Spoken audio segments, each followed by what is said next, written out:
কিন্তু সরকারের মন্ত্রীদের মুখের কথা শুনলে মনে হবে বাংলাদেশ বেহেশত হয়ে গিয়েছে। ওনার কি আছে? একটা প্ল্যান আছে। তো এই প্ল্যান আপনারা 5 মাসে 6 মাসে দেখছেন? পুরো বাংলাদেশ কিন্তু তারেক রহমানের প্ল্যান দেখে ফেলেছে। সরকারের অপরিকল্পনা, সরকারের নজিরবিহীন লুটপাট, দুর্নীতি এর জন্য দায়ী। তারেক রহমান বর্তমান সরকার প্রধান।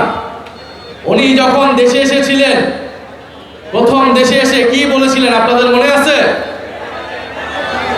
উনি এসে বলেছিলেন যে আই হ্যাভ এ প্ল্যান। ওনার কি আছে? একটা প্ল্যান আছে। তো এই প্ল্যান আপনারা 5 মাসে 6 মাসে দেখছেন?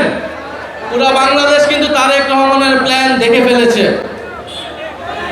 তারা বলেছিল নির্বাচিত সরকার আসলেই দেশের সব সমস্যার সমাধান হবে, রাজনৈতিক সরকার আসলেই দেশের আইন শৃঙ্খলা ঠিক হয়ে যাবে, দেশের অর্থনীতি ঠিক হয়ে যাবে। কিন্তু আমরা দেখলাম নির্বাচিত সরকার আসার পরে দেশের আইন শৃঙ্খলার পরিবেশ আগের তুলনায় আরো বাজে হয়েছে। দেশের চাঁদাবাজি আগের তুলনায় আরো বেড়েছে, দেশের দুর্নীতি আগের তুলনায় আরো বেড়েছে। এখন তো মন্ত্রীদের ছেলেরাও নাকি দুর্নীতি করছে বিভিন্ন মন্ত্রণালয় থেকে। বাপের দোয়া মায়ের দোয়া কমিটি হচ্ছে, লুটপাট হচ্ছে, দুর্নীতি হচ্ছে।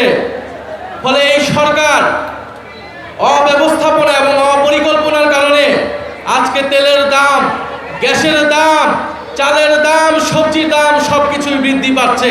কিন্তু সরকারের মন্ত্রীদের মুখের কথা শুনলে মনে হবে বাংলাদেশ বেহেশত হয়ে গিয়েছে, দেশে কোনো সমস্যা নাই।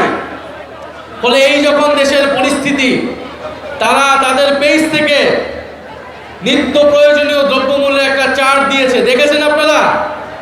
আমরা জানতে চাই এটা কোন বাজারের চার্ট, আমরা সেই বাজার থেকে বাজার করতে চাই। সবজির দাম কি বাড়ছে, কমছে না বাড়ছে? ব্রয়লার মুরগির দাম কি কমছে না বাড়ছে?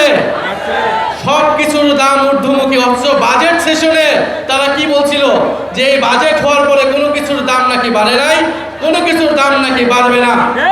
এইরকম একের পর এক মিথ্যা কথা তারা বলে যাচ্ছে।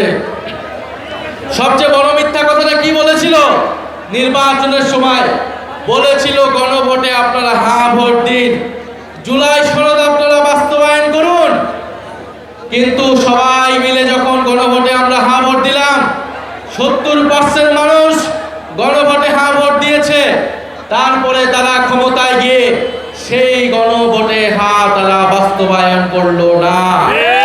তারা সংবিধান সংশোধন কমিটির নামে জনগণের সাথে বিশ্বাসঘাতকতা করছে, প্রতারণা করেছে। ফলে এই সরকারকে আমরা একটা প্রতারক সরকার বলতে পারি, একটা বিশ্বাসঘাতক সরকার বলতে পারি।